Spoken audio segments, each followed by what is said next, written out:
Muy buenas tardes.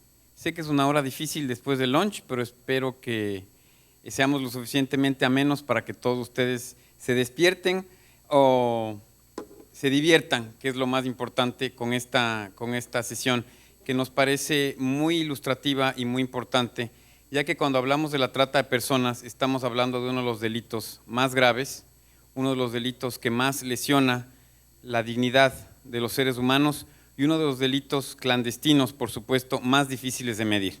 Y es por eso que en esta sesión tengo el gusto, el honor de presentar a tres colegas que tienen amplia experiencia en el tema de la trata de personas y la justicia criminal en general. En primer lugar, tengo el gusto de presentar a mi lado izquierdo a la doctora América Nava. La doctora América Nava es mexicana. La doctora tiene una larguísima trayectoria en el mundo de las ciencias penales. Es licenciada en Derecho por la Universidad Nacional Autónoma de México, cuenta con 2 maestrías, una en Ciencia Jurídico-Penales por el Instituto Nacional de Ciencias Penales y otra por la Universidad Anáhuac. Tiene un currículum muy largo y me voy a omitir muchos de los éxitos de la doctora, pero lo que más llama la atención es su trayectoria desde agente del Ministerio Público de la Federación, toda la carrera hasta el puesto que ocupa actualmente, que es Directora General de Políticas Públicas en la Secretaría de Gobernación, y es precisamente la persona que lleva la titularidad de la Secretaría Técnica de la Comisión Intersecretarial para Prevenir y Sancionar la Trata de Personas. Una grandísima responsabilidad que la doctora ha asumido con gran entusiasmo y que ha colaborado muchísimo con UNODC. Precisamente uno de los espacios que se le va a dar como última expositora es para contar varios de los proyectos que están en marcha a fin de poder medir el delito de trata de personas. En siguiente lugar nos acompaña nuestro colega Jan Van Dijk. Jan trabajó en UNODC. Jan se graduó en Derecho por la Universidad de Leiden y cuenta con un doctorado en Criminología por la Universidad de Nijmegen. El doctor Van Dijk fue director del Centro de Investigación y de la Dirección de Prevención del Delito del Ministerio de Justicia de los Países Bajos y también fue profesor de Criminología de las Universidades de Leiden y de Tilburg. Durante varios años se desempeñó como oficial encargado del Centro de las Naciones Unidas para la Prevención del Delito Internacional en Viena, Austria, y actualmente es profesor visitante en la Universidad de Lausana, en Suiza. El señor Van Dijk actualmente es vicepresidente del Grupo de Expertos en la Lucha contra la Trata de Personas, por sus acrónimos GRETA, del Consejo de Europa, así como del Fondo Estatal Holandés de Compensación para las Víctimas de Delitos Violentos. Tiene una larga trayectoria en una serie de publicaciones y pues en la página del centro de la conferencia, pues ustedes pueden, si quieren, ver con más detalle la enorme trayectoria del doctor Van Dijk. Tengo al final, y eso no menos importante, a nuestro colega Francisco Javier Mancha. Francisco es doctor en Ciencias Sociales por la Universidad Iberoamericana, maestro en Administración y Políticas Públicas por el Centro de Investigación y Docencia Económicas, el CIDE, así como especialista en Reingeniería Estatal y Municipal y en Análisis de la Personalidad. Francisco también es profesor de asignatura de posgrado del Instituto de Formación en Seguridad Pública del Estado de Guanajuato, el INFOSPE. Entonces, como ven, tenemos un panel de lujo de diferentes especialidades, pero todos con la misión de transmitirnos a la audiencia qué están haciendo, cuáles son las mejores metodologías y cuáles son las problemáticas y los retos que se enfrentan pues los estados y la sociedad civil para medir un delito tan lacerante como es la trata de personas. Para empezar, le voy a dar la palabra a Jan Van Dijk, pero primero voy a dar algunos parámetros de esta sesión. Todos ustedes, queridos compañeros, tienen entre 12 y 15 minutos para hacer su exposición. La exposición es de corrido. Para las personas que quieran, hay, como saben ustedes, interpretación simultánea. Cada uno de los panelistas tendrá, en el caso de que tengan presentación de PowerPoint, tendrá el control remoto. Y luego pasaremos a pues el acostumbrado intercambio de preguntas y respuestas, aclaraciones, y yo cerraré cada uno el módulo con resúmenes respecto de cada una de las presentaciones de los panelistas. Entonces, sin decir más, le doy la palabra a Jan para que nos hable el día de hoy de una ponencia muy interesante que se ha denominado Estimando los números oscuros de las víctimas de trata de personas utilizando la estimación por sistemas múltiples. Le doy la palabra al doctor Van Dijk.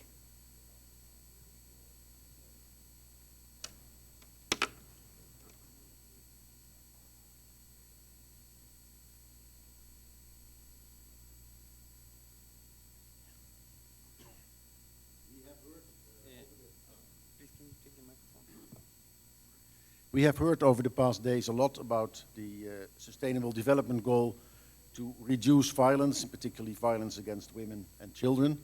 But I want to talk about another Sustainable Development Goal, which has been adopted in 3 different places in the framework of the SDGs.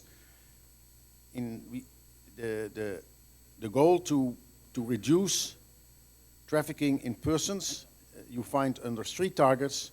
So the member states of the United Nations have really committed themselves very strongly to take action against human trafficking. They want to eliminate it, they want to take effective measures to eradicate it, and finally they want to end it. So I think that is really a very well anchored sustainable development goal.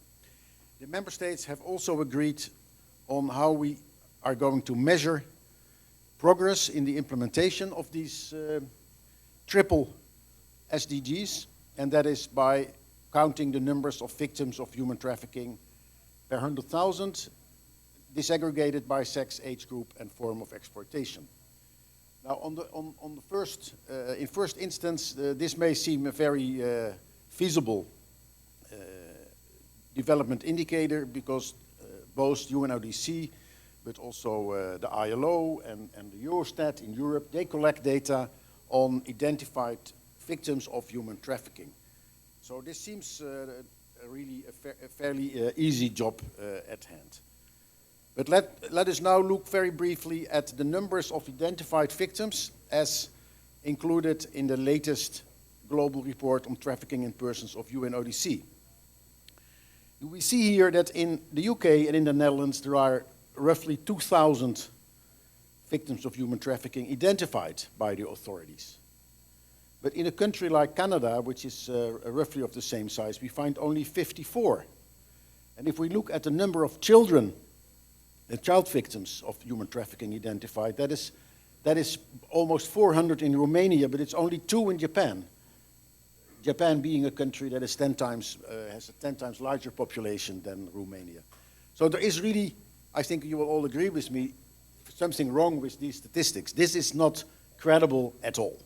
And my conclusion is actually that they tell us next to nothing about the real extent of the problem of human trafficking.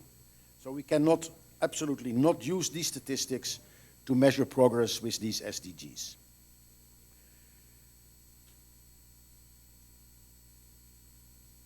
Now, quite recently, actually last week, the Walk Free Foundation published their latest Global Slavery Index, and there is a lot to be said about this Global Slavery Index, but what is definitely a step forward is that this time they use as part of their basis the results of 27 household surveys conducted by Gallup International. So we have a survey-based measure of the extent of human trafficking in at least 27 countries. The bad news is that these surveys have not really been carried out in high-income countries yet, and also the results of the first round of these surveys showed that they do indeed pick up a reasonable number of victims of forced labor, but very few, if any, victims of trafficking for sexual exploitation. So that doesn't really seem to work. 2 days ago I said that official crime statistics are the problem and survey-based statistics are the solution, but maybe they are not the solution for the problem we have at hand here. Is there any other solution for this newly emerging problem, how to measure victimization by human trafficking? And I think there is, and that is so-called multiple systems estimation. And if you allow me, I will try to give you a rough idea of what this amounts to. Multiple systems estimation is, in fact, an advanced form of what some of you may know about, that is the capture and recapture method. The capture-recapture method has been invented by a Danish marine biologist who was given the task to measure the number of salmon in different ponds in Denmark. What he did is he caught 100 fishes, he gave them a mark on their tail, he tagged them, and then he started fishing again the next week with his team, and again he caught 100 fishes. And then, of course, he looked which number of these second 100 had tags on their tail. So let's say that 20 of them are tagged.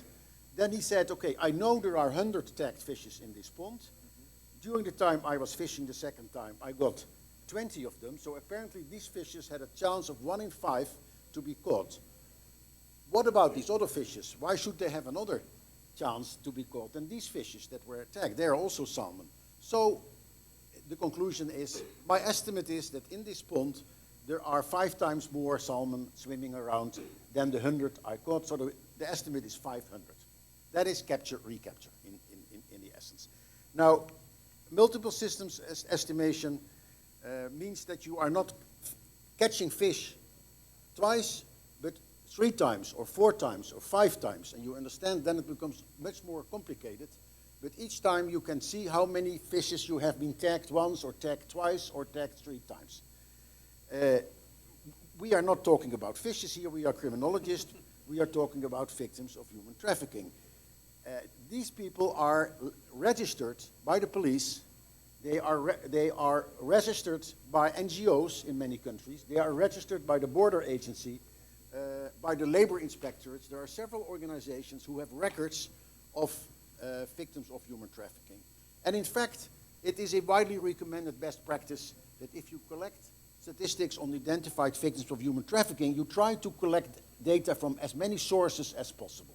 You do not rely solely on the police, but you also try to involve the NGO community rendering service to these victims. So we have here an area where there are lists available from different organizations, and that is exactly what we need for an MSE. Very briefly, to give you an idea of what this is, if we say we have 3 lists, 1 from the border guards, 1 from the NGO community, 1 from the police, some of these people are only listed on list 1, others on list 2, a few on 2 of the lists, and very few on 3 of the lists. So you see here at the bottom of the 1,000 victims, you find the distribution. Can you slow down? Yeah. Closer. Oh.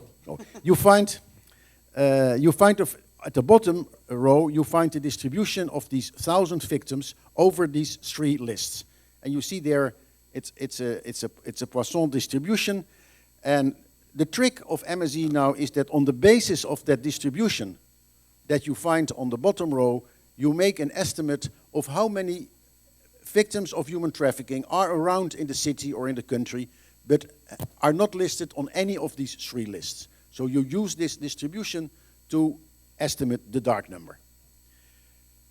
This is the distribution of the victims of human trafficking identified in the United Kingdom in 2014. So you see here of these 2,700 victims, how they appeared on these 5 different lists that are available in the UK.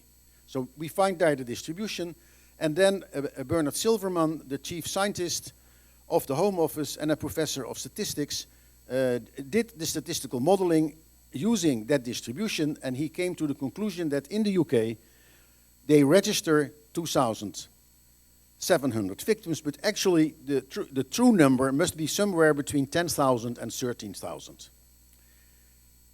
I had the pleasure to have lunch with him, and I asked him some critical questions. In particular, I asked him, but the lists must be dependent on each other, because that's the whole essence of a national referral mechanism, that the police refers these people to the NGOs and the other way around. He told to me that is exactly the beauty of MSE, because you can control for the dependency between these lists. You can make that part of your model and control for the impact of that. When I had heard that from him, I called a friend of mine who is a professor of statistics in the Netherlands, Pieter van der Heijden. I gave him exactly the same questions. without telling him the answers I got from Silverman, and he gave me the same answers. So then I had the courage to say, okay, then we should do MSE with the Dutch data. I got a small fund from UNODC. I collected the data available in the Netherlands, and we did exactly, we replicated the study of Silverman. We started with 1,560 victims, and our estimate is that there must be roughly 18,000 victims of human trafficking in the country. You will notice that the ratio between the detected and the undetected victims is considerably larger than in the UK. I will not suggest that perhaps their modeling was deficient. I think the main reason for this is probably that the definition of an identified victim in the Netherlands is much larger than in the UK. We say a person is a presumed victim of human trafficking when that person shows any sign of having been trafficked for the purpose of exploitation. So that's a very broad definition, and that may explain why we come out with this very high number. We are currently working on a repeat of the estimates because of course the national rapporteur and the government is interested now in this result, and they want us to repeat it using the data of 4 different years, so we have a combined data set, and then we will also make separate estimates for gender, the minors, and for irregular migrants. So basically we are using the technique to come up with the output indicator of the SDG. So we will make a special estimate for these 3 subgroups, as well as a total estimate based on these sub-estimates.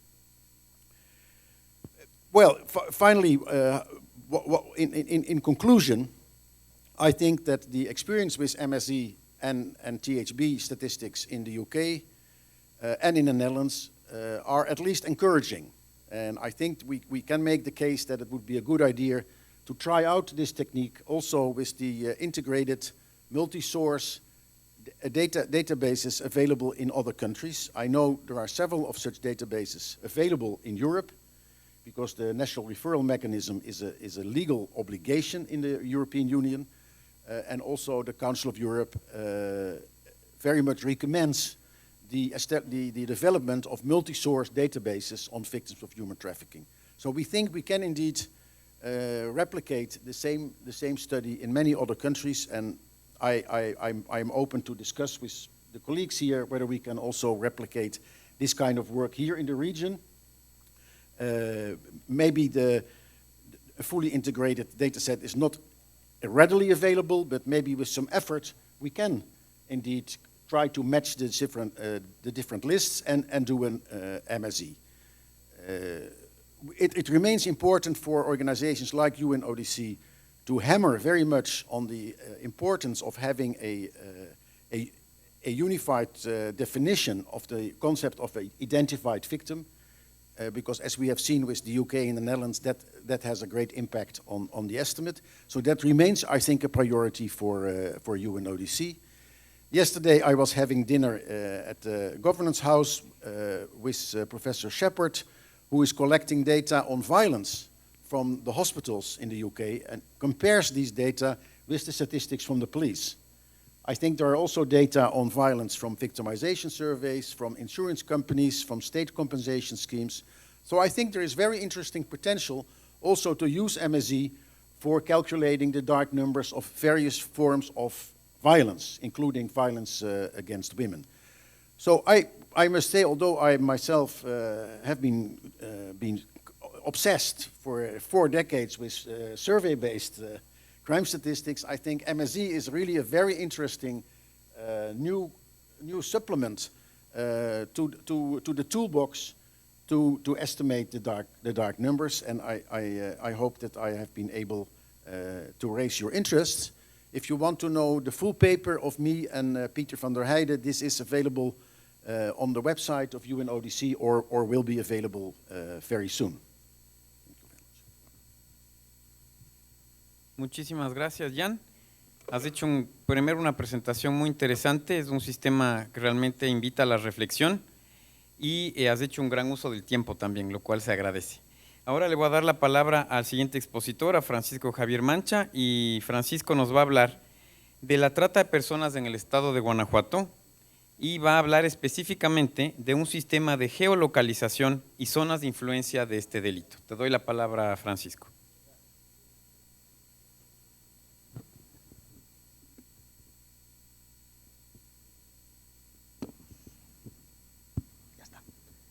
Muy buenas tardes.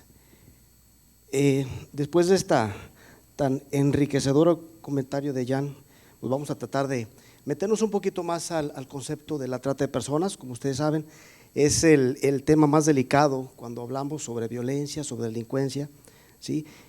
Sobre todo porque todo el mundo nos quejamos de que tenemos esa cifra negra, tenemos estadísticas. En la trata de personas todo es cifra negra. Todo es cifra negra, no hay cifras. Entonces, los intentos que estamos tratando de realizar desde hace un rato, hemos hecho lo posible por generar una especie de cultura del conocimiento, más que estadística, porque definitivamente todavía nos falta mucho para trabajar todo esto, sobre todo en la parte de Latinoamérica y más en México. Esto de la trata de personas en México, digo, no es algo nuevo. Llegamos al estado de Guanajuato hace 6 años, pero el trabajo lo tenemos realizando desde hace 10 en la Ciudad de México y posteriormente aquí en el estado de Guanajuato. Nace este trabajo a partir de una investigación que hicimos sobre la explotación sexual infantil en el Distrito Federal, en donde nos dimos cuenta de que la explotación nace desde los 10 meses de edad. Entonces, y obviamente los niños de esa edad no van solos, ¿verdad? Entonces, desde ahí nos metimos a la tarea de investigar un poquito más sobre esto, y ya en el estado de Guanajuato tuvimos la oportunidad de abrirnos un mercado interesante. Obviamente, como ustedes saben, no tenemos cifras. ¿Qué es lo que hicimos? Bueno, lo manejamos por medio de entrevistas con toda la gente que tuvimos oportunidad de trabajar. Estamos hablando de comandantes, excomandantes, gente que se dedica a ahora sí que la seguridad pública. Por supuesto no mencionamos nombres para no meternos en problemas, pero ¿de qué estamos hablando? Bueno, vamos por partes. Para los que no son de aquí, estamos hablando de un estado de la República que se encuentra en la parte central de nuestro México. Sí, estamos hablando de una población de 5.800.000 habitantes en el estado, ¿sí? Se encuentran, como identifican bien, en el centro de la República Mexicana. Estamos hablando de uno de los estados de la República con la mayor generación de riqueza a nivel nacional. Es el 6º estado de la República que genera la mayor riqueza, nada más por abajo del Estado de México, del Distrito Federal, de Jalisco, de Nuevo León y de Veracruz. Estamos hablando, por supuesto, de un estado de la República con una alta generación de ingreso y sobre todo de empleo. En los últimos años, Guanajuato se ha distinguido por ser uno de los estados, o creo que es el estado con la mayor generación de empleo formal en el país, sobre todo a partir de los 20 años para acá, la gran atracción de empresas, sobre todo armadoras. Ahorita ya tenemos 3 en el estado, 4 tenemos en el estado, más una enorme cantidad de empresas satélites que llegan allá al estado. Un dato: Irapuato, que es un municipio de ahí del estado, tiene una tasa de generación de empleo del 9%, mucho más del doble de lo que son las tasas más altas a nivel nacional. Entonces estamos hablando de un estado con un potencial enorme en cuanto a la economía. Sin embargo, también creo que es importante mencionarlo, no se trata nada más de generar riqueza, porque creo que todavía no hemos entendido, sobre todo en el estado, los funcionarios de ahí de la administración piensan que esto tiene que ver con riqueza, y no.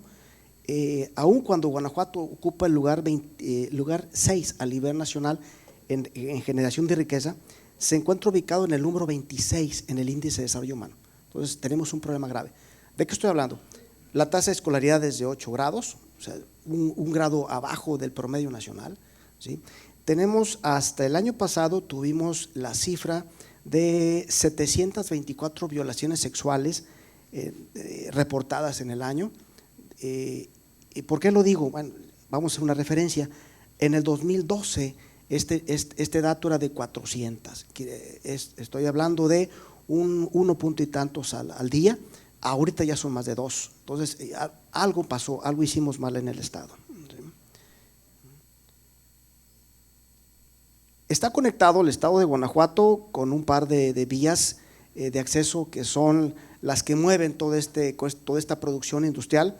La línea roja inferior, que es la autopista que va de Querétaro, del Distrito Federal, al estado de Jalisco, Michoacán y Aguascalientes, que son altos generadores de riqueza, ¿sí? Donde se concentra, según el gobierno del estado, se concentra lo que le llaman el corredor industrial, que nace a partir de Paso el Alto, Paso el Grande y termina en el municipio de León, ¿sí? Toda esa franja atraviesa Celaya, Irapuato, Salamanca, Silao, que es donde está el aeropuerto internacional del Bajío, ¿sí? Y la parte a su derecha de las gráficas estamos viendo el color azul cielo, que es donde está la franja, donde está todo lo que estamos hablando de la generación de riqueza por la zona industrial. Pero por el otro lado también tenemos la carretera que va de Querétaro hacia el norte de la República, que es la carretera 57, que le llamamos. Pasa por un par de municipios que son altamente generadores también de riqueza, que es San José Iturbide y San Luis de la Paz, donde hay una gran cantidad de empresas también automotrices y de otros géneros.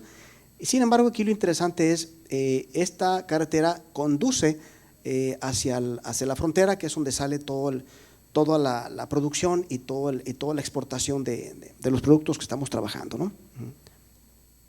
Bien, ¿de qué estamos hablando? Lo que quise manejar así gráficamente es el estado de Guanajuato. Tenemos por ahí una grafiquita, por ahí una figura geométrica donde estamos identificando dónde se encuentra la gran cantidad de empresas que existen en el estado.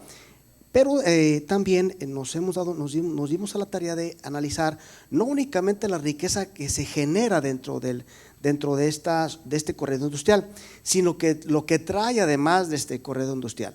Estamos hablando de una gran cantidad de generación de masa salarial, que es la parte importante. También hay que hacer hincapié, esta masa salarial tiene un promedio de ingreso de 900 a 1,000 pesos a la semana. Entonces no estamos hablando de un ingreso elevado, ¿no? Per cápita, eso quiero decir. Y con esto también nos dimos a la tarea de hacer ciertos enroques o ciertos cruces con algunas informaciones que tenemos por ahí. De las 724 violaciones que se dieron el año pasado en el estado, el 95% de ellas se efectuó precisamente en ese corredor. Quiere decir que hay una correlación bastante significativa entre el ingreso generado en ese corredor y las violaciones sexuales efectuadas el año pasado, ¿sí? También es importante mencionar que estamos con esto. Parte de esta estructura, de lo que nos dimos a la tarea fue investigar cuál era la relación que existía o la relación causal básicamente sobre la cantidad de personas que se dedicaban a este negocio del tráfico de personas. Y lo que hicimos fue, obviamente no hay ninguna cifra, absolutamente ninguna cifra, y lo que nos dimos a la tarea fue buscar personas que tuviéramos la oportunidad de poder platicar con ellas. Platicamos con muchos de ellos, platicamos con personas que están dentro del negocio de la trata, también con personas que están involucradas directamente o que están secuestradas por la trata de personas. Ahorita vamos a analizar con detalle, ¿sí?, de todos estos caminos. Es uno de los datos relevantes que empezamos a analizar y que nos encontramos fue el hecho de que hay una gran cantidad de migrantes que salen del estado de Guanajuato rumbo a Estados Unidos, y además migrantes centroamericanos y sudamericanos que pasan necesariamente por el estado, ¿sí?, por la famosa bestia que es el ferrocarril que pasa por ese estado. Las primeras investigaciones que realizamos, platicamos con varias mujeres que estaban ahí dentro de ese trajín del sur hacia el norte, y nos comentaban que ya habían sido violadas 10 veces. O sea, teníamos ya un promedio de 10 violaciones por mujer desde Chiapas hasta este estado. Y nos metimos con otras investigaciones y con la tristeza de que les faltaban 7. Entonces, en promedio, una mujer que pasa por toda la República Mexicana la violan 17 veces en promedio. Seguramente ya lo conocían. A partir de ahí nos dimos a la tarea de identificar cuáles eran las zonas donde teníamos el problema del tráfico de la trata de personas, y analizamos 6 puntos. 6 puntos, ahorita los definimos con detalle.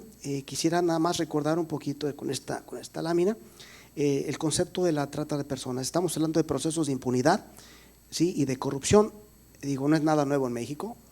Para los que no viven aquí, bueno, pues tal vez sea una novedad. Aquí no es tanto, ya es casi costumbre, ¿sí? La gran mayoría de las mujeres que son violadas por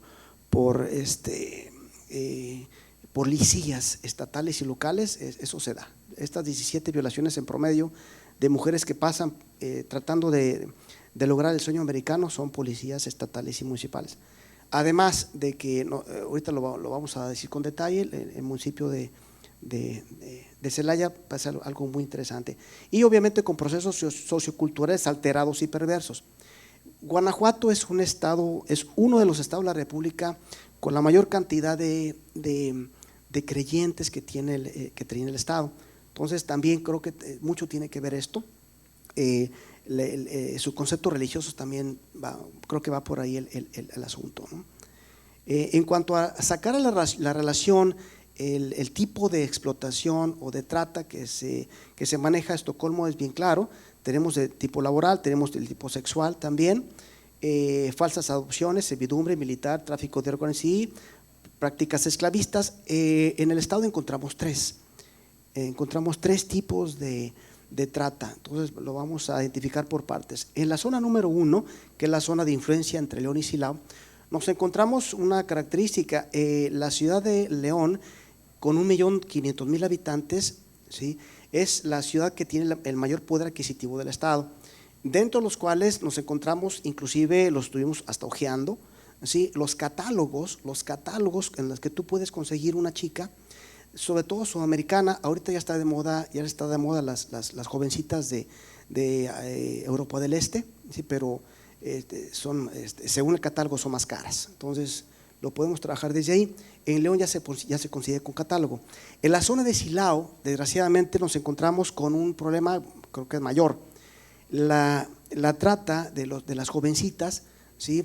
Silao es el crucero que va donde se intersectan todas las carreteras que van hacia el norte de la República, de los trailers que llevan toda la mercancía hacia el norte para la exportación a Estados Unidos.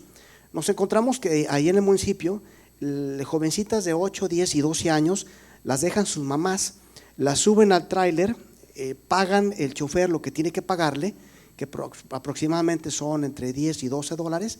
La niña hace lo que tiene que hacer, se para el tráiler en 45 o 50 minutos después en un municipio que se llama San Felipe, las deja, paga y la niña se vuelve a regresar en otro tráiler. Son 4 o 5 viajes y las que cobran esto pues son las mamás. Complicado. En la zona de influencia número 2, que es San Luis de la Paz, nos encontramos que esa autopista, esa carretera que va de Querétaro a San Luis Potosí, que es la que se intersecta para ir al norte de la República, nos encontramos, eso lo pueden ustedes incluso hasta comprobar, después de las 8 de la noche pueden ustedes pasar por automóvil por esa carretera. Si ven ustedes un botecito de aceite que está prendido, nos encontramos que ahí hay manera de poder conseguir una persona, un hombre o una mujer, ¿sí?, para tener relaciones sexuales, sí, pero si encuentran 2 botecitos juntos, entonces no nada más hay relaciones sexuales, sino también hay droga. Nos encontramos con ese detalle. En la zona de influencia número 3, que es la zona de Irapuato, es un dato muy interesante porque ahorita ya, en los últimos 2 años, hay 5,000 asiáticos que han llegado al municipio para instalarse en las empresas maquiladoras que están en esa ciudad.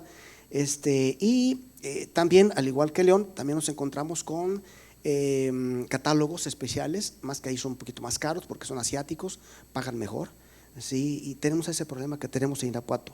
En la zona de influencia número 4, que es San Miguel de Allende, como ustedes conocen, como ustedes lo saben, San Miguel de Allende tiene una gran cantidad de norteamericanos que son ya pensionados, ¿sí?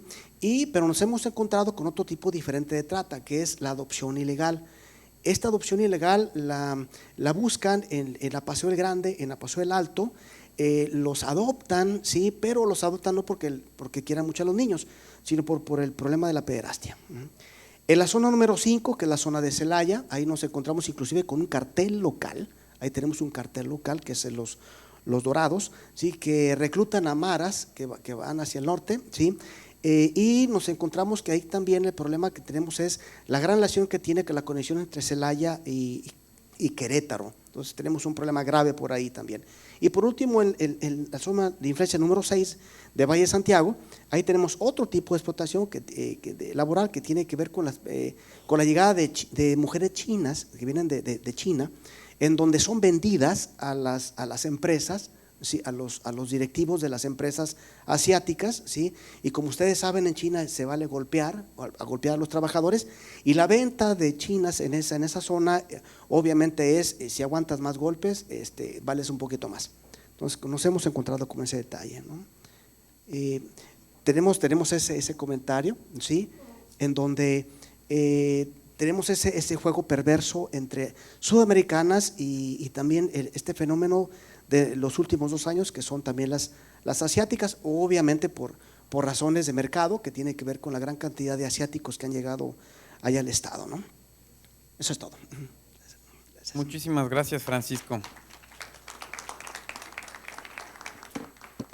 Bueno, luego ahondaremos y profundizaremos, pero mil gracias por tu excelente presentación. Creo que es un ejercicio interesantísimo de cruce de variables entre lo que es la riqueza, la generación de empleo, el desarrollo humano, la violencia sexual, los flujos migratorios y la conectividad de los estados en una situación geográfica y estratégica como la tiene el bello estado de Guanajuato.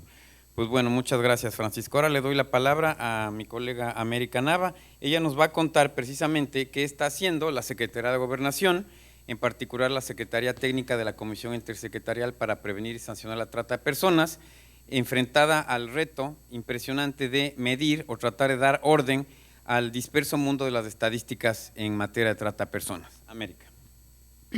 Muchas gracias, Felipe. Y buenas tardes a todas y todas. Efectivamente, este lapso después de la comida, le decía a Felipe, nos da como un poquito de sueño, ¿no? Es como un horario pesado, pero esperemos que no los dormamos, ¿no? Al contrario. Les agradezco a los colegas que me acompañan, a Felipe también, que ya tenemos un ratito de conocernos y tratar en este tema, y antes que nada les mando un saludo cordial del subsecretario, el licenciado Roberto Campa Cifrián, que por las necesidades obviamente de su encargo no pudo venir, pero les manda un saludo afectuoso y lamenta no poder haber estado, y bueno, estoy en su representación. Muchísimas gracias por acompañarnos. Efectivamente, como lo han dicho nuestros compañeros, el Estado mexicano pues ha demostrado su compromiso para hacer frente a este delito que tanto afecta a nuestro país. Y muestra de ello es que desde el 2003, fecha en que entró el llamado Protocolo de Palermo, se dio un gran salto en el combate y la erradicación de esta conducta delictiva. Como es bien sabido, el fenómeno de la trata de personas implica distintos sectores y lo detonan causas de carácter múltiple, lo cual exige que se lleven a cabo acciones conjuntas en todos los actores del Estado y que se cimienten las bases institucionales propicias para prevenirlo, perseguirlo y castigar a sus perpetradores. El gobierno federal ha realizado importantes acciones para la eliminación de la trata. Los esfuerzos han sido significativos mediante programas y políticas de prevención que tienen como finalidad desalentar la demanda y el consumo que originan las formas de explotación. En septiembre de 2014, la Oficina de Enlace y Partenariado en México de la Oficina de las Naciones Unidas contra la Droga y el Delito, la UNODC, y la Secretaría de Gobernación publicaron el Diagnóstico Nacional sobre la situación de trata de personas en México. El documento presenta un panorama general de dicho delito y abarca diversas causas, el perfil de las víctimas, las zonas de mayor vulnerabilidad, el modus operandi de los grupos delictivos, el escenario legislativo, entre otros, incluido un recuento de políticas públicas implementadas por el Estado mexicano en la materia. Este documento concluyó con un capítulo de recomendaciones estratégicas y elementos a tomar en cuenta para hacer más eficaz la prevención y el combate de este delito. Entre estas se encuentra la necesidad de construir bases de datos que permitan contar con una información actualizada para comprender el fenómeno de la trata de personas en el país, así como la actuación de las diversas instituciones competentes.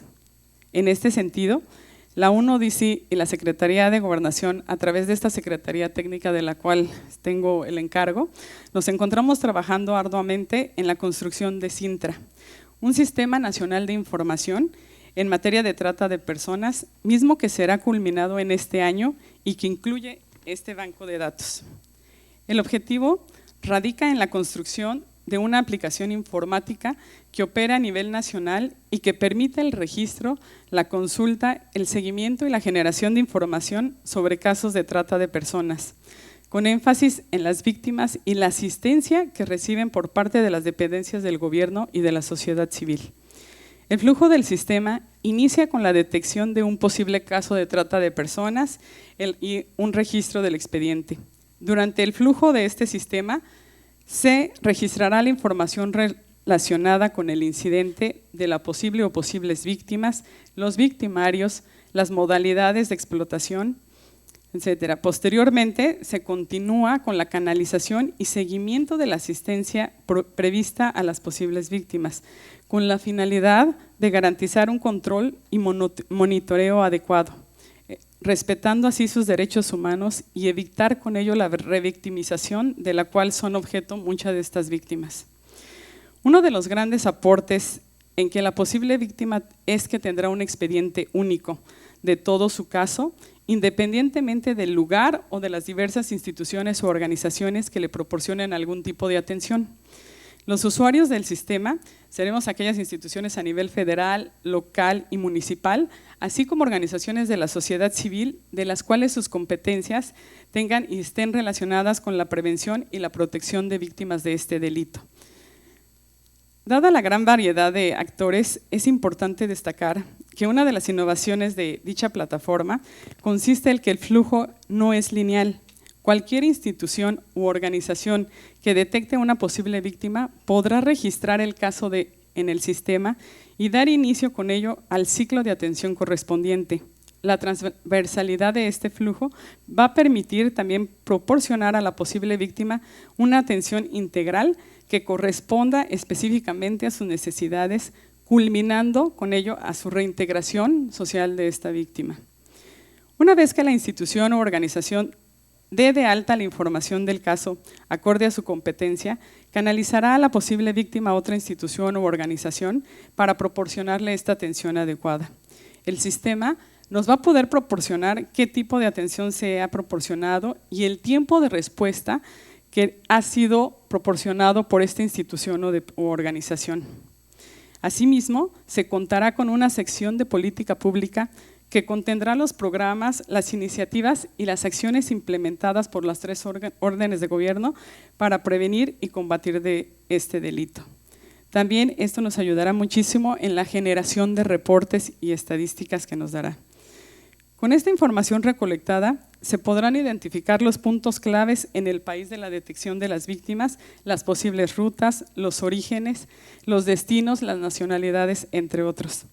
También contará con un tablero de control que nos generará esta estadística y algunas gráficas que nos permitirá hacer el cruce entre las diversas instituciones o entidades federativas y así hacer unas variables y poder consultar esta información.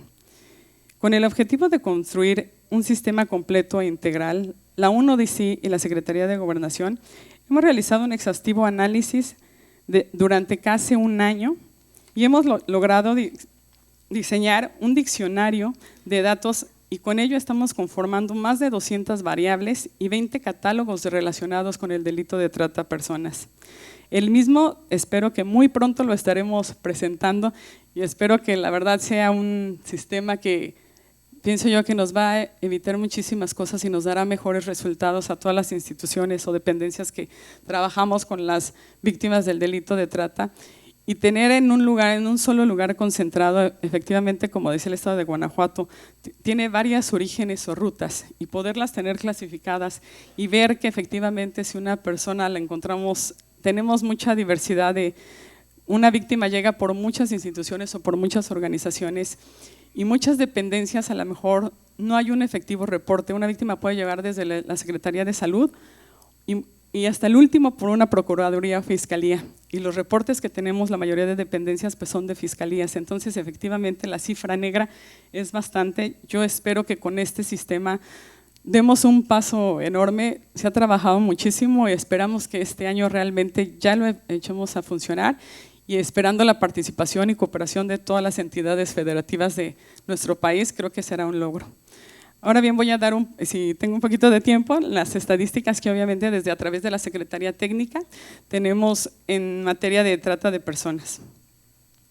Tenemos en la Secretaría Técnica, trabajamos a través de la prevención en la materia de trata de personas y las acciones de capacitación y sensibilización realizadas por el Gobierno de la República durante el año 2015 tuvieron como finalidad prevenir el delito de trata de personas, llevándose a cabo 2.143 eventos, de los cuales 397 fueron a nivel federal y 1.746 en las entidades federativas.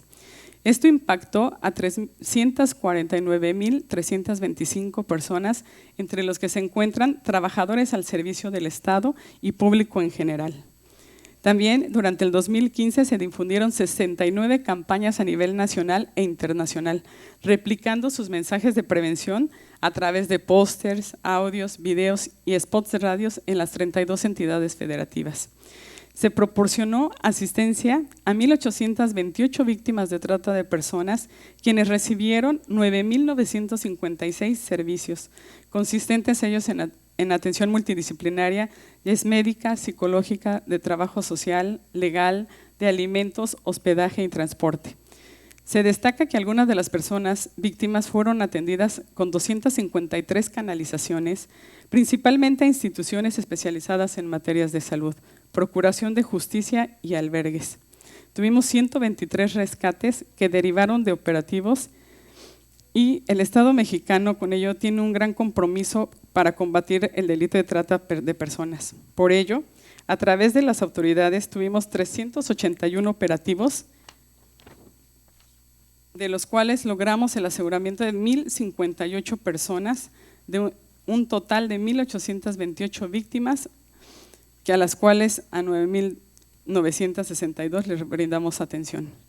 En este rubro también se otorgó protección a 353 connacionales que fueron víctimas de trata de personas en el extranjero.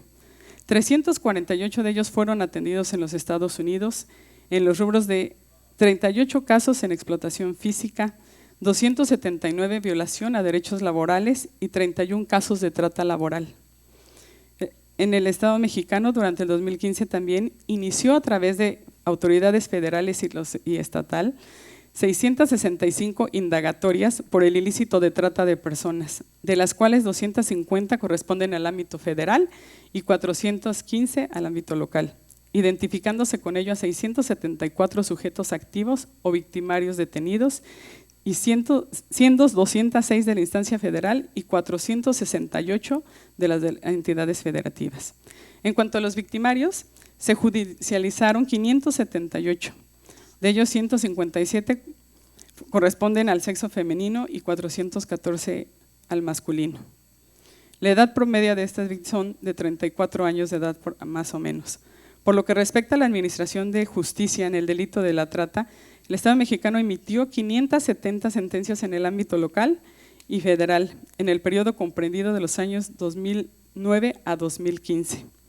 Como ven, el número de sentencias efectivamente en este delito pues son mínimas, ¿no? Son muy pocas y eso nos demuestra que el delito al final no está visibilizado, no lo podemos tener. Hemos empezado a hacer muchísimas estrategias Aparte de UNODC que nos ha apoyado bastante, también estamos trabajando con IEM en una capacitación a jueces, tanto federales, a todos los jueces. Ya comenzamos con una capacitación de sensibilización y dar diferentes aspectos a jueces y magistrados para también sensibilizar en el delito de trata de personas. Todo este año y el próximo estaremos dando capacitación. Y yo espero que con esto encontremos mejores resultados, aunados también a la capacitación que se dará a los agentes del Ministerio Público. Yo creo que entre todos, tanto sociedad, autoridades o dependencias y sociedad civil y organismos internacionales, yo creo que sí vamos a poder combatir, y México está trabajando pues arduamente para combatir y erradicar este delito. Muchísimas gracias, Felipe. A todos ustedes. Muchas gracias, América. Pues bueno, qué mejor que UNODC para saber ese trabajo que estás haciendo, porque lo estamos construyendo juntos. Precisamente la doctora nos ha dado pues una visión rápida pero efectiva de lo que es y de lo que consiste este Sistema de Información Nacional sobre Trata de Personas, que lamentamos no poder presentarlos hoy porque todavía no está listo, pero esperamos que a finales de año lo podamos anunciar con bombos y platillos. Bueno, ahora vamos a dar espacio a unas preguntas y respuestas. Tengo aquí la primera pregunta para Jan. The first question for you, Jan. How do you identify the victims in different lists? This is the first part of the question. Do you use personal identifiable information?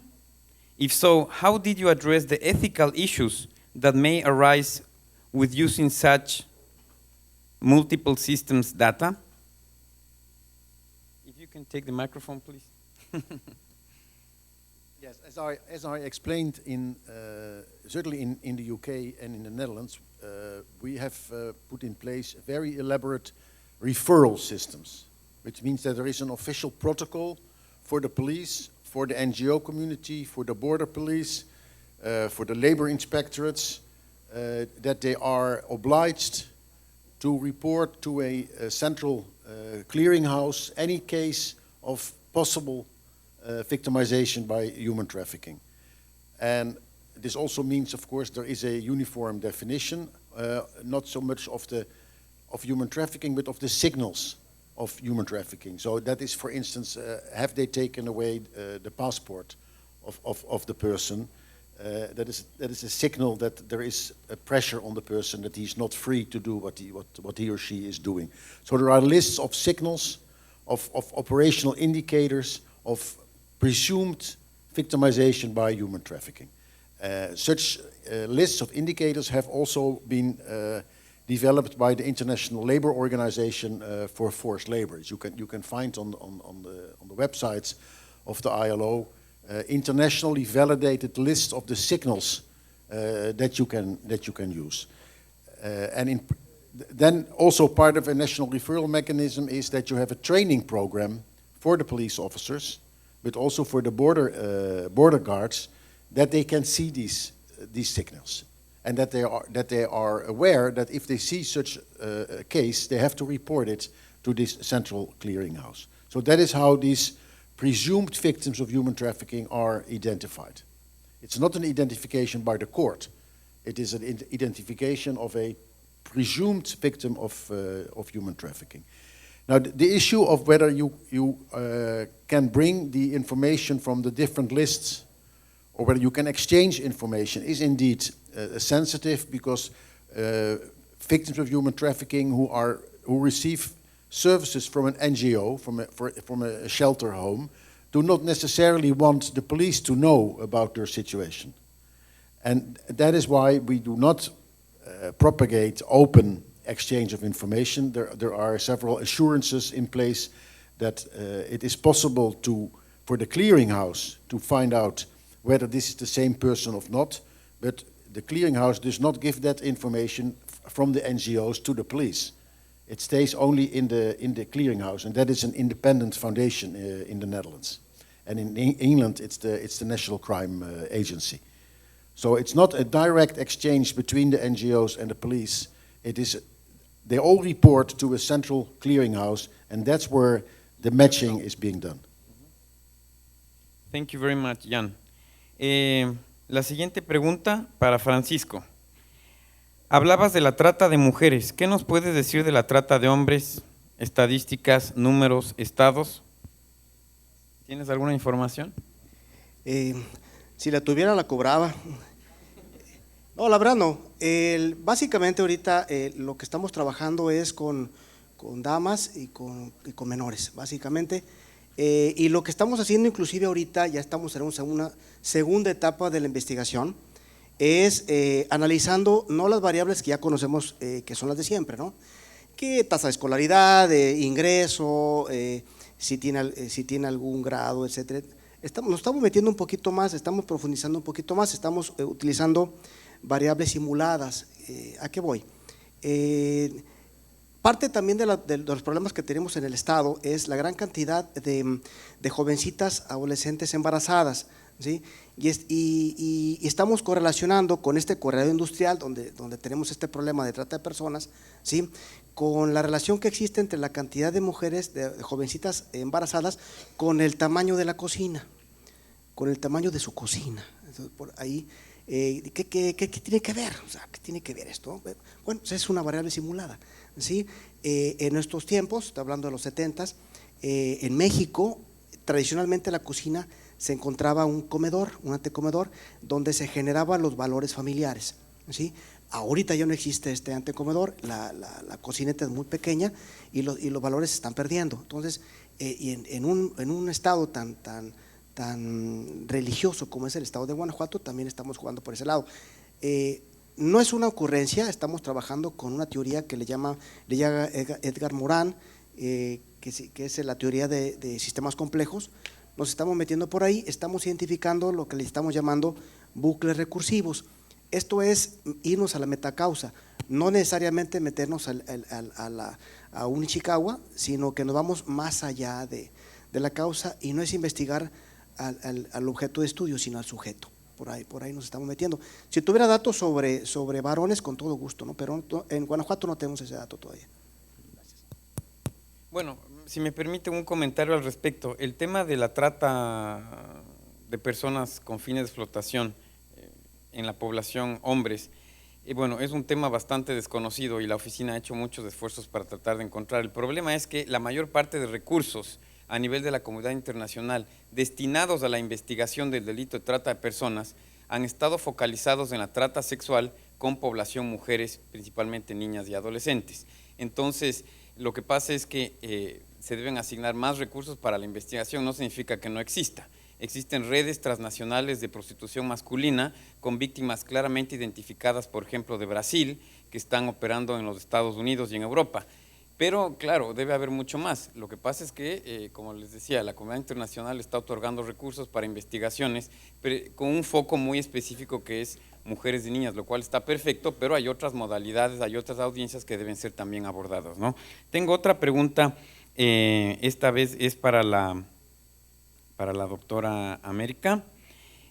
Doctora, ¿el sistema denominado Cintra puede integrar también información de las organizaciones de la sociedad civil? Y bajo ese precepto, no entiendo la letra, pero entiendo que quiere decir que, si tienen las entidades federativas también facultades de registrar o abrir los casos. Gracias. Sí, efectivamente el Cintra va a permitir que organizaciones de la sociedad civil también registren a posibles víctimas y también las entidades. Obviamente cada institución o cada organización va a tener diferentes candados o accesos a la información, no va a estar abierto para todos, ¿no? Alguna organización nada más podrá registrar, sin embargo ya no, a lo mejor ya no va a poder dar cierto seguimiento, ¿no? Acciones que la verdad nosotros o las dependencias podamos tener. También si las procuradurías registran, también va a haber candados para que efectivamente, pues a lo mejor el lugar de la víctima o las circunstancias o las modalidades no se conozcan por los demás, ¿no? Este sistema también va a estar asegurado y efectivamente va a tener, no sé cómo se le llama eso, como niveles, ¿no? de confidencialidad. Obviamente todo va a ser confidencializado. Y otro dato importante es que también va a poder tener un acceso al público en general y a la sociedad, en donde también si cualquier persona necesita saber requiere saber, ¿no? Si en el 2014 o el 2015 cuántas víctimas hubieron, también va a haber posibilidades de que el público en general pueda tener cierto tipo de información. Gracias. Sí, precisamente se está trabajando muchísimo con la empresa que ha sido contratada para construir este sistema a fin de que todos los niveles de acceso y de confiabilidad y de confidencialidad sean los necesarios y respectivos para cada una también de las áreas de competencia que tiene cada institución. Respecto de la incorporación de organizaciones de la sociedad civil o de que éstas puedan acceder a la información, también se va a crear unos sistemas de estándares porque no todas las organizaciones de la sociedad civil sin distingo pueden acceder al sistema, tendrán que requerir, tendrán que cumplir ciertos requerimientos mínimos para poder acceder a este sistema. Como soy el moderador, puedo escoger las preguntas porque la verdad tenemos un montón de preguntas, lo cual demuestra que la sesión ha sido, creo que bastante interesante, y voy a ir con la siguiente, que es algo que está íntimamente relacionado con el delito de la trata de personas, y esta pregunta es abierta para cualquiera de los ponentes. ¿Cómo hacer para que los delitos como el secuestro o la privación ilegal de la libertad no subsuman al delito de la trata de personas? No sé si les queda clara la pregunta. ¿Sí? ¿Quiere alguien? ¿Sí? ¿Les quedó clara? Bueno, muy bien. ¿Francisco? No, sí, lo que pasa es que esa situación pasa mucho en Irapuato. En Irapuato tenemos dos conceptos. Uno, la gran cantidad de asiáticos que hemos platicado que pueden escoger por catálogo, pero también hay otra modalidad que es precisamente la que me estás comentando, que es la de secuestro, y además mucho de la trata de personas con jovencitas de ahí mismo, de la comunidad de Irapuato y los municipios aledaños, al que secuestran es al bebé o al hijo de la chica. Entonces lo que hacen es que forzas la actividad sexual y con la amenaza de que tienen a tu niño. Entonces tienes que hacerlo forzosamente para la persona que está ahí dominando ahí el grupo. De hecho tiene nombre, ¿no? Tiene nombre ahí la comunidad, es la Chabela, ¿así? Porque es sobre Isabel la Católica, ¿verdad? Entonces, y ese es otro tipo de trata que tenemos ahí, nada más que es diferente. Ahí es el amarre que tiene ahí es con los hijos de las mujeres que están ahí.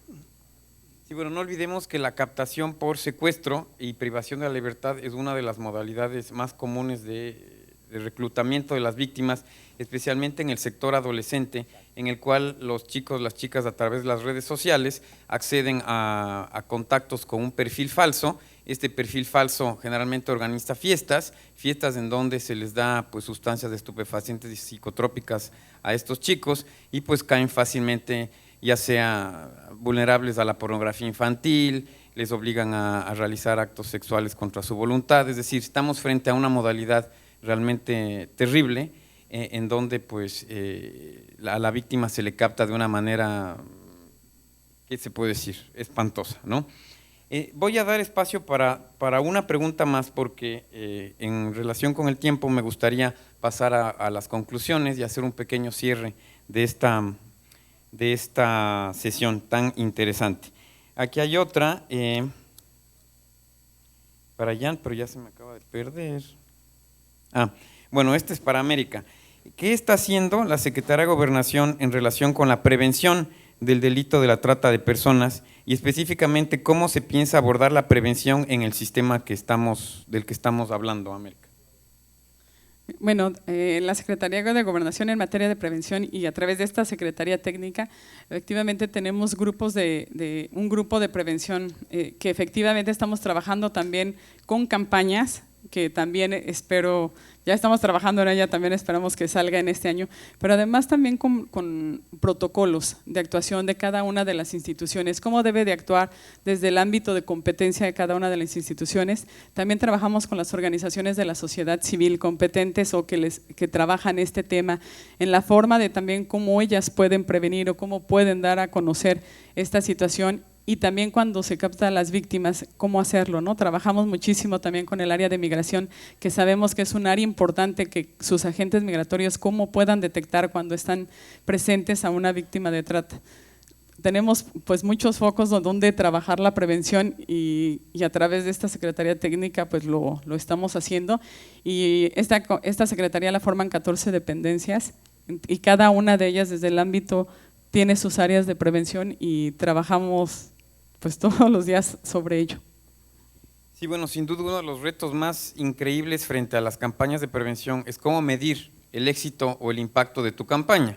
Y es por eso que pues, estamos a la tarea de construir una metodología que te permita diseñar indicadores que luego de la ejecución de la campaña puedan llevarte a entender si es que tu campaña realmente redujo pues, el número de casos de trata, o también a veces los números engañan. No significa que haya más trata, sino que de pronto se está denunciando más. Entonces, es muy complejo la interpretación de números frente a las campañas específicamente de prevención. Cuando el delito está ya consumado y cuando tienes víctimas identificadas, pues los datos están ahí, ¿no? Vamos, una pregunta más, la última para Jan. Jan, if you could please tell us how applicable is your methodology, your system to the phenomenon of migrant smuggling? Or how would you use your system in order to apply to collect information regarding the migrant smuggling? Well, I'm inclined to say that certainly when you have stable migrant communities, like we have in Europe, in my own country, we have huge communities of irregular migrants from Eastern Europe, also from Africa. And actually I am at the moment doing survey research among those communities. So I think that the survey method is applicable when you have a reasonably stable migrant community. So I am actually doing a study among the irregular Bulgarian migrants in the Netherlands, and we have developed a questionnaire and we ask about their working conditions, meaning we are trying to determine the extent of forced labor among the irregular migrants from Bulgaria, or the migrants from Bulgaria. They're not all irregular. So I think certainly the survey method has potential there. For MSE, you need lists from different organizations. I don't want to exclude it, because, for instance, irregular migrants go to hospitals when they have problems. They also can be, of course, be recorded by the police. So maybe there are systems that systematically record irregular migrants, and if that is the case, then MSE would have potential, yes. But I do not know of any study on irregular migrants. MSE has been used in several areas. For instance, casualties in the civil war in Peru. MSE was used to make an estimate of the true numbers of casualties by using hospital data, police data, and media reports. So it has been used in quite a number of areas, but I do not know for the moment of a study on irregular migrants. Thank you very much. I asked myself, in regions or continents with such a huge and quick and dynamic migration flows like Latin America, and they're passing through Mexico or through transit states is so short that not so many institutions are able to track their place or their needs. It would be a bigger challenge to try to put together such a methodology, no? Yes, I agree, because in principle one of the conditions of MSE is that the fish cannot go out of the pond. They have to swim, and that is not the case when you have a highly... In this case, they fly. Highly mobile organism. Actually, what I want to refer to in this context is that Sheldon Zhang, American criminologist, he carried out a huge survey on victims of forced labor in the San Diego area. And he did it by finding his respondents near the petrol stations where they wait to be picked up by employers. So he interviewed them, and these are also, that's in a flow, these people. They do not necessarily permanently live in the San Diego area. Mm-hmm. But by going to the petrol stations, he could draw a sample, and it was for the rest, it was a respondent-driven sampling technique. But he came up with very fascinating results that I think about 1 in 3 of the irregular migrants in the San Diego area are actually victims of forced labor, according to the federal definitions of forced labor in the U.S. Thank you very much. Siendo respetuosos del tiempo, voy a pasar a hacer un breve resumen, si a ustedes les parece, de cada una de las ponencias de nuestros compañeros.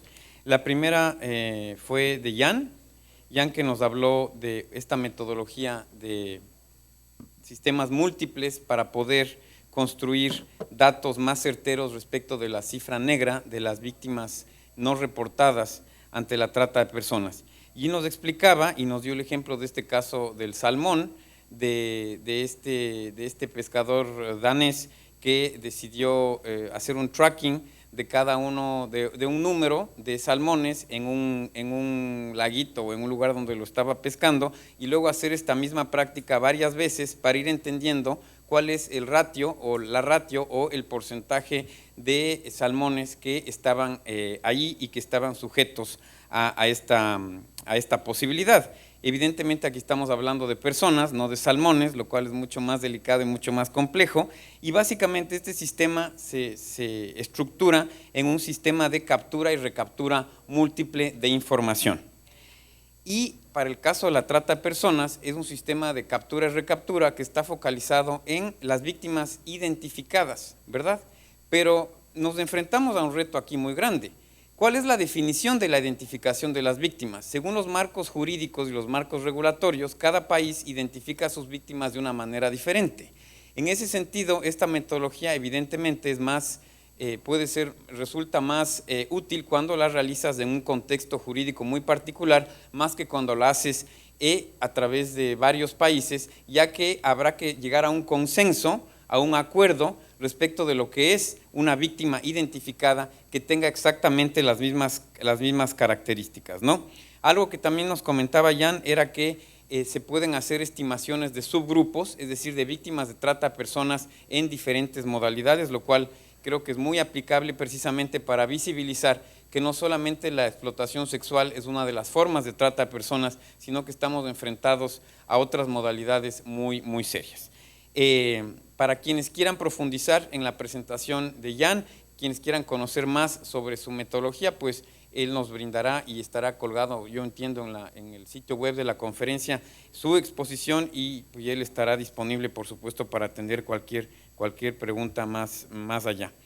Y la siguiente exposición fue de nuestro colega Francisco, de Guanajuato, y a mí me ha parecido y me ha resultado sumamente interesante ver que más allá de las cifras, más allá de los números, se está focalizando en una investigación realmente de lo que es la antropología, la sociología, la misma demografía y las condiciones de riqueza, de pobreza, de movimientos migratorios, de flujos, de la ubicación geográfica del Estado, para poder comprender cuáles son los focos rojos de ese Estado y cómo se vinculan ciertos factores como la generación de empleo importante por la cantidad de ensambladoras de vehículos que están, por ejemplo, en el estado de Guanajuato, cómo se corresponde este ingreso importante de recursos con ciertas conductas violentas, conductas de abuso sexual, conductas de violación a mujeres. Nos ha dado, a mí me ha parecido muy interesante.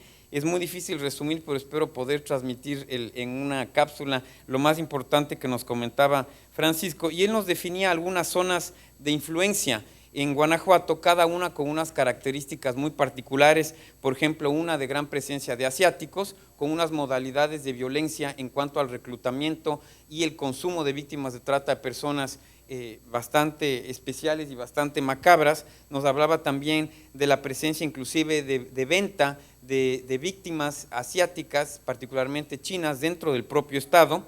Nos hablaba de ciertas señales que utilizan los tratantes para hacer marketing de su producto, un cono solo sexo, un cono más el otro cono sexo y droga, etcétera, etcétera. Entonces, ha sido realmente un estudio que nos ha permitido comprender una realidad y hacer un cruce de variables que me parece que podría ser fácilmente replicable y muy interesante hacerlo en otros estados para comprender realmente ya estos factores sociales y ver cómo el Estado, junto con la sociedad civil, también diseña políticas públicas para poder cambiar esa cultura del consumo, que es también en donde se quiere incidir.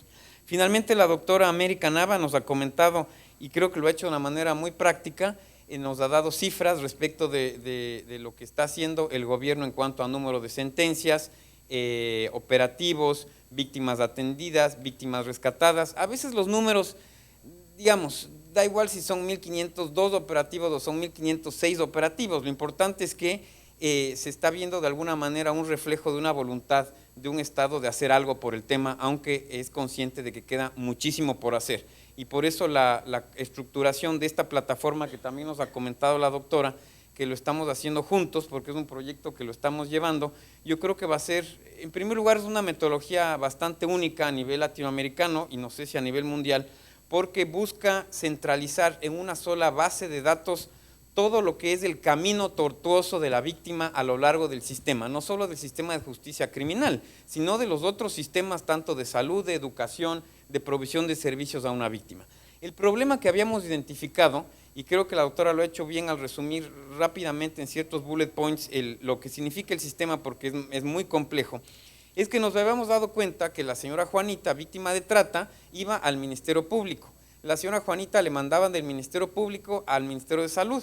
Resulta que el Ministerio Público le contaba como víctima 1, el Ministerio de Salud como víctima 2, y así en su transitar por todo el sistema, que una víctima al cual la víctima tiene derecho, finalmente tenías que Juanita, que es una sola persona, ha pasado por 11 instituciones, más 2 organizaciones de la sociedad civil, que la una le hacía de guardería para los hijos, la otra de pronto le daba el lunch, y resulta que teníamos contabilizada la misma persona por 13 sistemas diferentes. Entonces, precisamente lo que buscamos con este sistema de información es que cada víctima tenga un número de expediente y que cualquier institución que tenga acceso a este sistema pueda hacer el tracking de cómo la víctima ha podido transitar por todo el sistema, lo cual le va a permitir a la secretaria de Gobernación, quien esté en ese momento, ¿verdad?, pueda medir también cuál es el nivel de eficiencia, el nivel de ineficiencia con que ese Estado, esa entidad federativa o esa institución está respondiendo al fenómeno de la trata de personas. Entonces,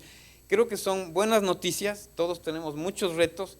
Quiero agradecer, por supuesto, a Francisco, a Jan y a América por habernos compartido generosamente su información, sus éxitos, sus fracasos y sus retos, y espero también que pues, la moderación les haya agradado porque he buscado de alguna manera tratar de incidir en lo más importante, y esos son los mensajes que queremos llevarnos del día de hoy. Les agradezco muchísimo por su tiempo y por su atención. Muchísimas gracias.